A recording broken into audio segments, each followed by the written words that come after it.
Hello, chess lovers out there on YouTube. Let's get started today.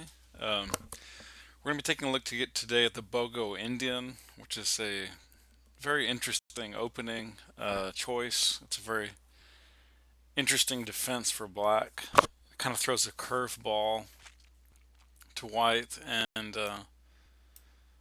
if white's going to play any kind of King's Indian setup, uh, in some cases even a Queen's Indian, if they play it a little bit funky, with some excuse me, with some weird pawn moves, you can have you could have Bogo-Indian. So it could be very unexpected. But having said all that, it has a very drawish reputation that's well deserved. I've been trying for about uh, better part of 20 to 30 minutes, running my plethora of engines, and could not at all find a win for white, nor black for that matter. Black drew the games in two or three variations that I tried my hardest to find a chink in the armor, and I could not. But white couldn't win, and neither could black. And in this book, and Steffen Pedersen, which is actually how the Swedish actually pronounce Peterson or Pedersen. I never knew that until today. But in Steffen's book, Gambit Guide to the Bogo-Indian, he mentions that Ulf Anderssen, uh, at one point the world's number 4 player on planet Earth, and a frequent visitor to the interzonals and championship events.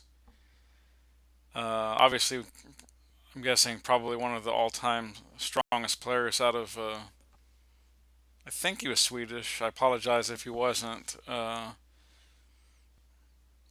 pretty sure he was Swedish, but if he wasn't, he was Danish probably. But at any rate, he used the Bogo-Indian a lot and almost always drew most of his top level games in the Bogo. So there is something about it that it's a very, very hard nut to crack on the one hand for white.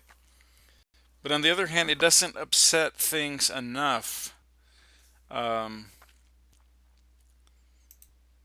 for black to get a win. So it's an interesting opening. So having said all that, I'm going to take you to the game number 1, in which unfortunately is a draw. Throwing that out there, but let's watch how it develops. I'm going to get to the tabia here. Of course, the bishop comes out to b4. So that's the Bogo. These are very standard moves. And I'm not going to commentate too much. This is all very, very standard theory. Knight kicks the queen. Queen gets on e7. Knight to d2. Knight over to e5. And you can see that in the Bogo, it's very typical that these squares are very quickly vacated. If I could click on, well, if you can see where the little hand on the cursor is, these squares here,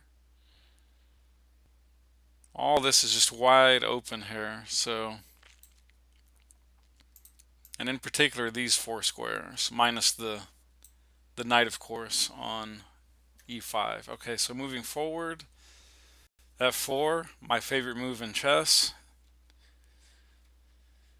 And I'm just going to whip through some of these moves.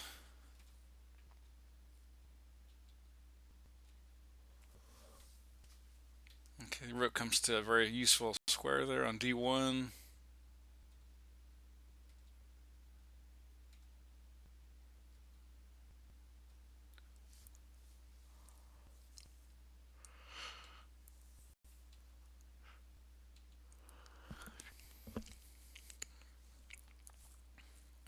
Queens come off the board.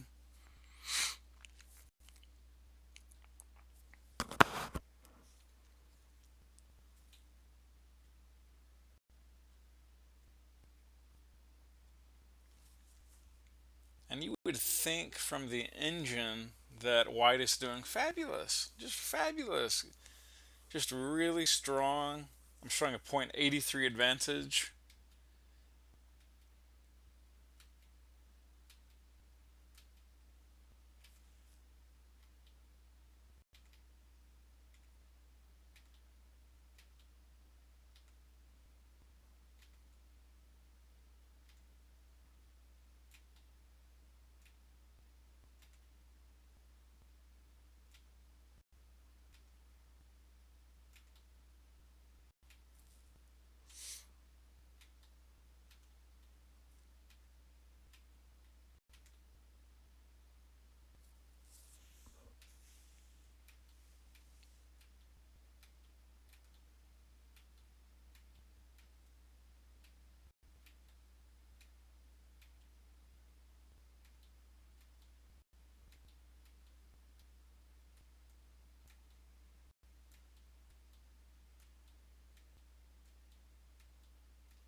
But unfortunately,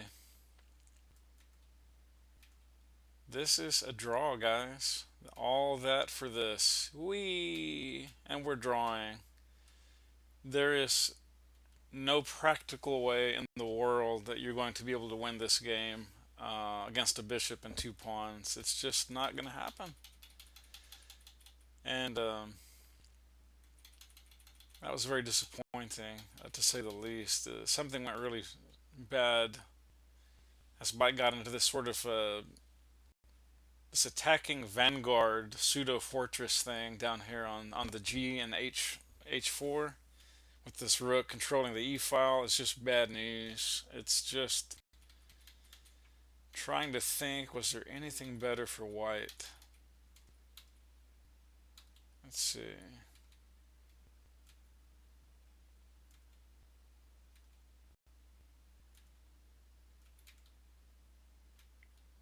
Okay, I gave it this try. King to G2, knight down. Problem is, Black has this horrific, almost a windmill apparatus between the bishop and the rook. You see that? And we could just do that all day. We're doing the samba into infinity. Samba, samba, samba, samba. And White has gone down from about a .80 something advantage to .18. Now it's at flat zero. Yep, just da da da da da da da da. Flat zero. So that is proof pudding. This is Komodo 8. If it can't find a win in the Bogo-Indian, maybe a win's not on the boards. Ha ha, that's what you think.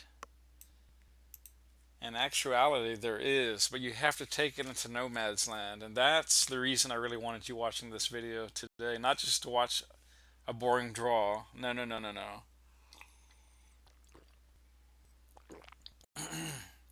So, however, I bet you won't guess where the wind comes from. So let's find out. Let me see, where was it? It's through here. Can we just make sure I get the right line? Okay, so let's start looking at this again.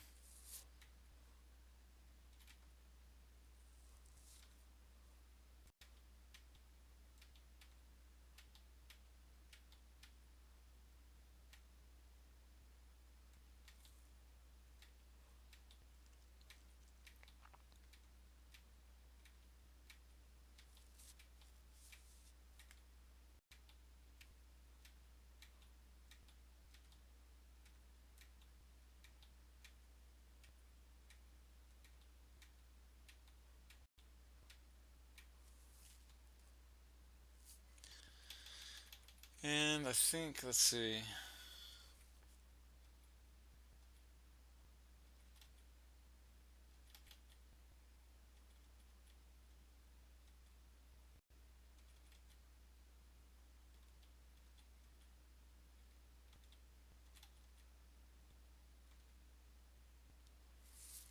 I think that was maybe a subtle inaccuracy by black going to d8 here. That does not look. The engine does not like that move, so I'm not sure why it busted that out.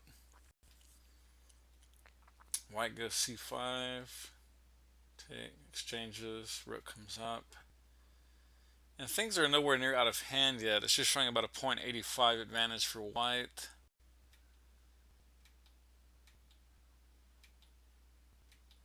So there must have been another inaccuracy coming up. Let's find out where that exact point is.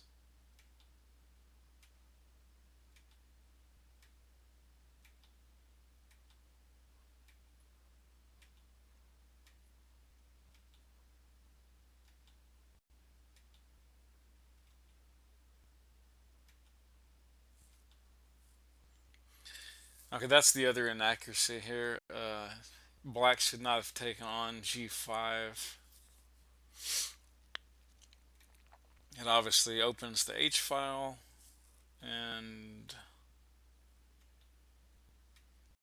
that's not good for the black king at all, obviously.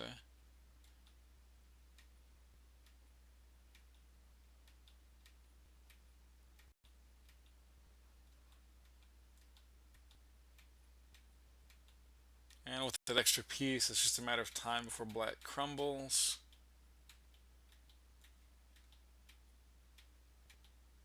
Okay, but this game is not the actual game I was going to show you guys. This is just black. Obviously made two critical mistakes in this game. This is not the game I'm trying to show you. Bear with me. This is a nice line that you could kind of expect a human to play as black. And so if you know these lines for white, then hurrah, hurrah, you will win. Okay, and the rest is pretty much academic. Okay, that's not, I apologize, that was not the line I was looking for. Let's try again. So, um,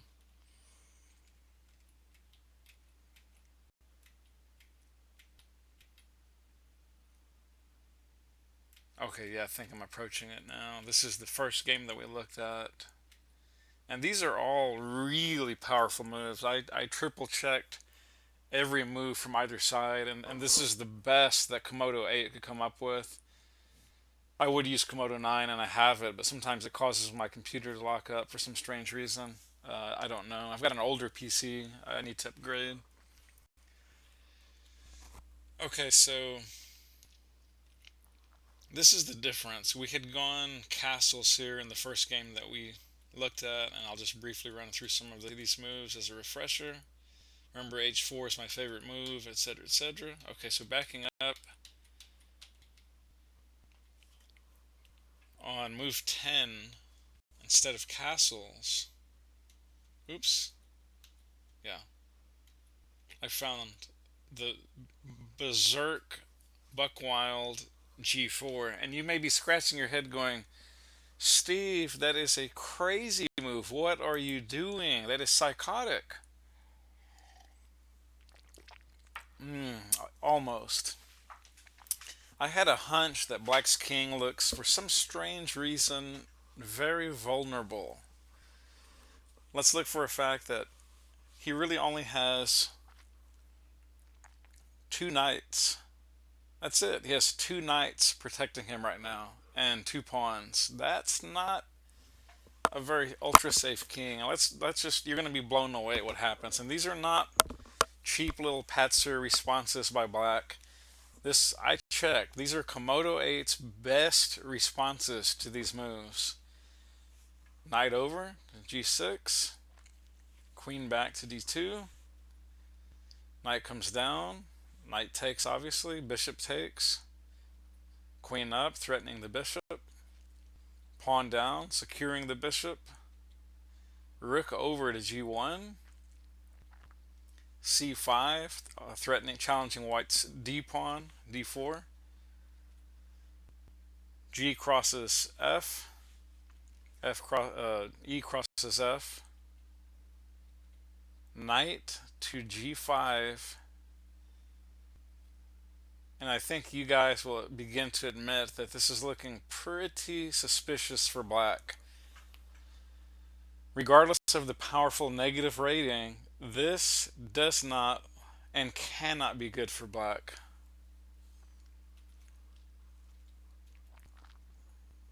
Okay, white challenges the bishop. Look at that. That is a buck wild castle. Would any of y'all ever castle like that in this position? Probably not. Let's see what ensues. Queen f6, queen g3, queen e5, double attack on the white queen and the white bishop. Rook e1. Black knows that just trading off the queens here is nowhere near ideal. So instead seeks to punish white with the f4 move.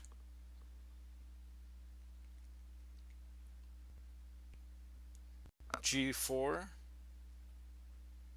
F5,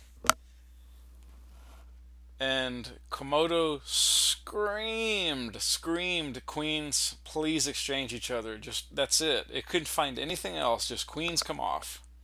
And I went through that line, and guess what? A draw.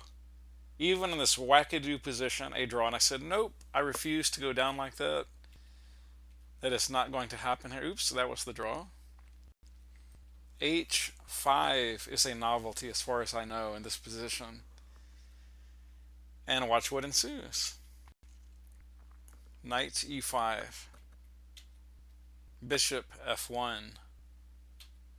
Knight f3, hitting the rook, and of course hitting the other knight on g5. Queen takes, queen takes. And you think, everything's equal, material's about equal.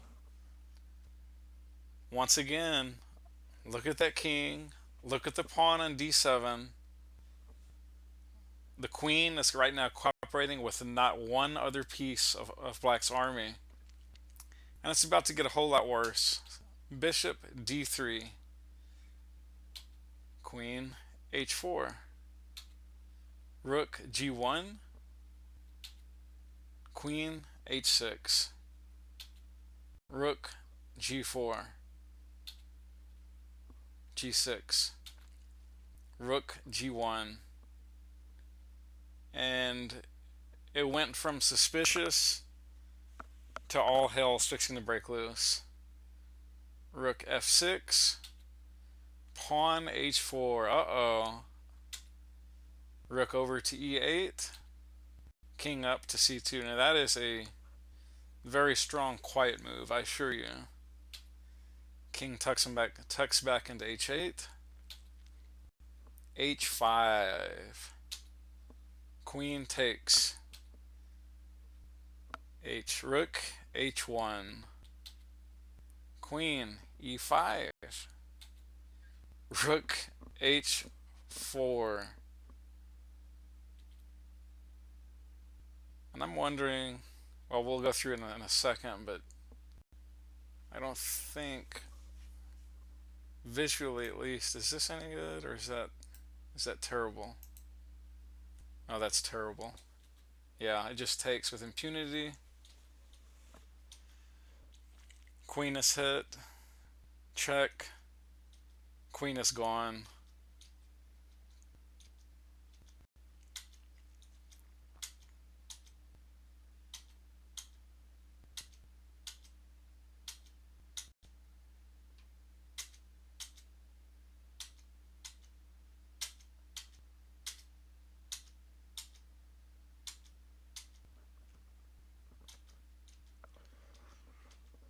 And as you can see, it's a hopeless affair.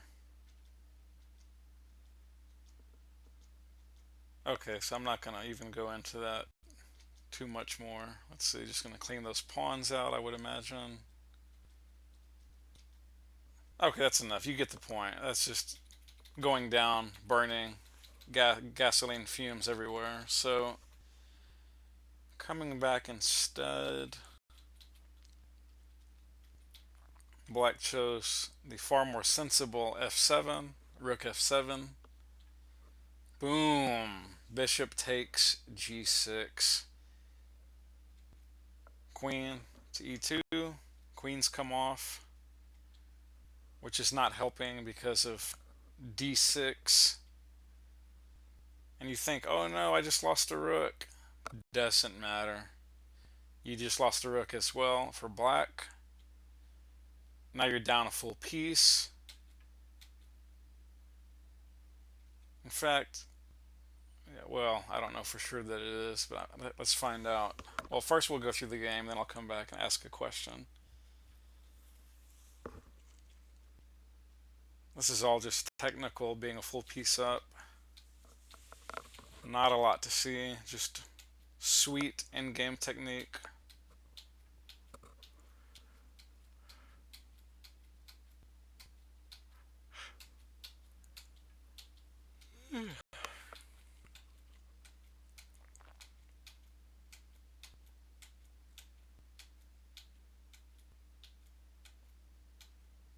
Yeah, that's mate. And 68 from position that Komodo could not find a win in and refused to find. It just goes to show that, engines don't fully understand certain positions. They just don't. I'm not saying I do either, but I know they don't. Okay, let's see if I can remember that other question that I had. Let's see, somewhere around here, I think.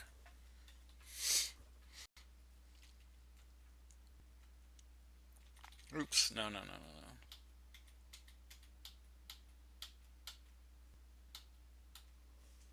Yeah, yeah, right after. Um, yeah, right here, I think was the. I had this crazy notion of just seeing as if yeah, this is a crushing end game for sure.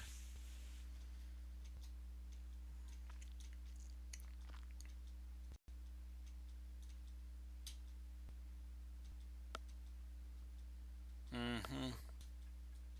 And there he goes. He's in. He's in the chicken coop.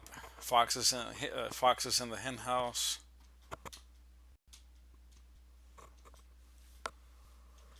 And that's going to be all she wrote, obviously. So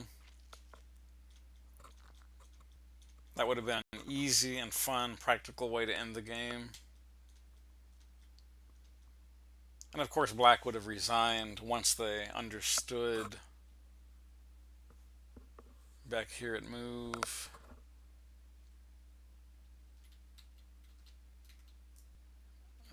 Yeah, if I just done this, any grandmaster in the world sitting there for about, I think 5 minutes at the most, should be able to understand that that's an absolutely lost endgame and there's no point in playing on. So that you would see the flag fall. I mean, even for example, right here, if I just go f4, something like this, and just push that guy, I'm in. Black's over there doing nothing.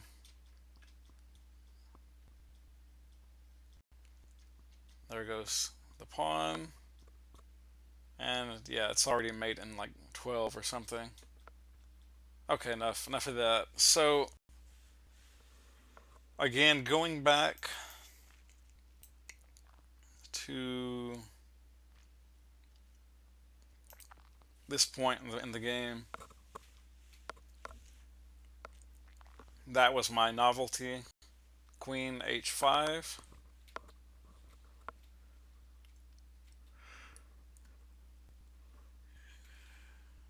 And I think that was the second. Yeah, the second novelty was here. Queen taking the knight.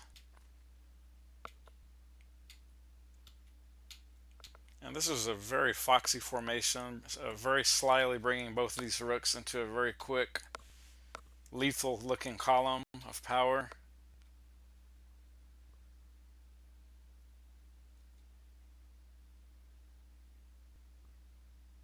just wondering here if I could have gotten away with something like this. No, definitely not. Sorry, I should have seen. That's not. Oh, that would have been exposed. Well, not double check, but check with the winning the queen, and it's game over for white. Don't want to do that. That way, it's pays to check, recheck, check 3 times before you make a move. Yeah. So, anyways, that was pretty much. Let's see.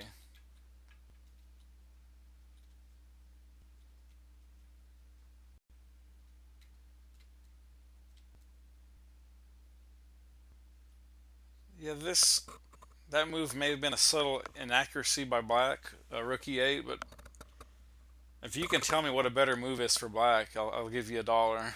I don't. I don't think. I'm just kidding. I won't give the dollar, but just the saying. And also, I think king to h8 is a subtle inaccuracy here as well. But still, I think black is still going down in flames regardless. Let's see. It's giving rook e5 as a stronger move.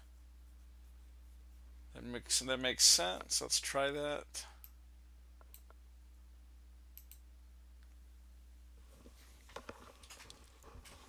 And now rg5.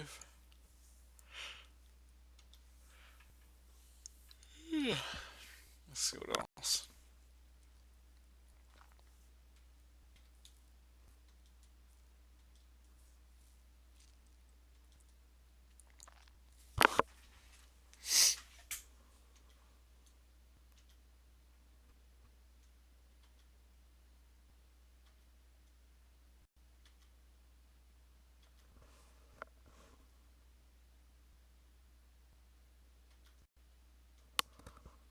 Mm-hmm. And so let's see that. Yeah, I didn't love that move. So let's see what else is on the boards. F3. Let's try that. Actually,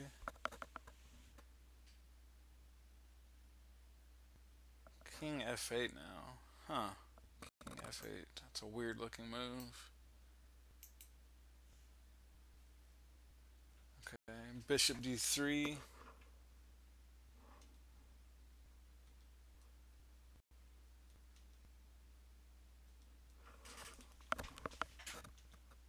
Okay, this is much stronger defense here. I wish I checked that earlier, but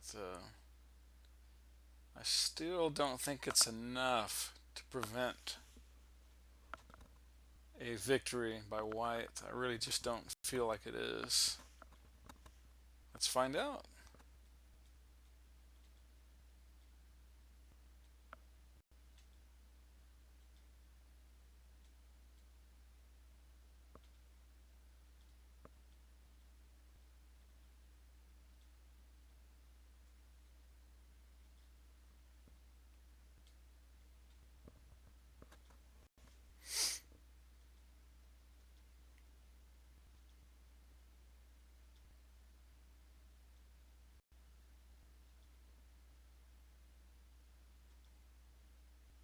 No, it's not enough. Yep. White is just somehow getting a slightly better structure.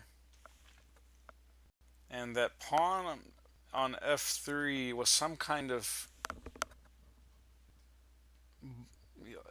pseudo blockading piece against black's own armies. It just could never develop through that square.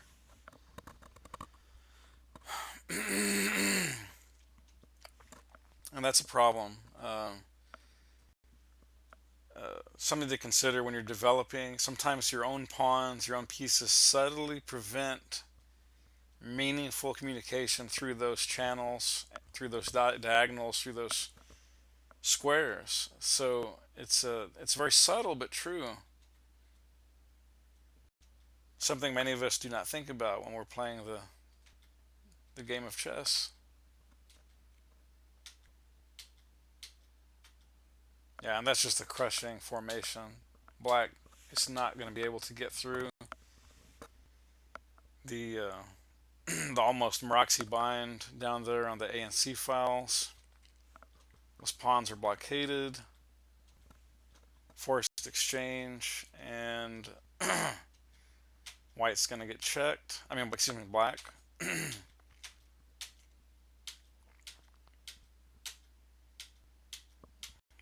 March back up the board.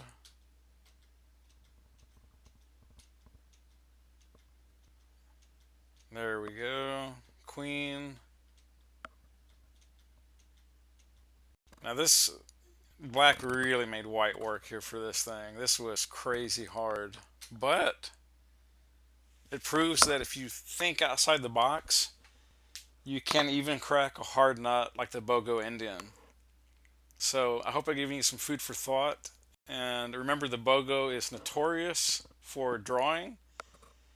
So if you need to draw in your next tournament, you might want to bust out the Bogo as black because it is very, very hard for white to win if black plays perfectly or near perfectly. So until next time, keep on chessing, and I'll see you next time on YouTube. Thanks, guys. Bye bye.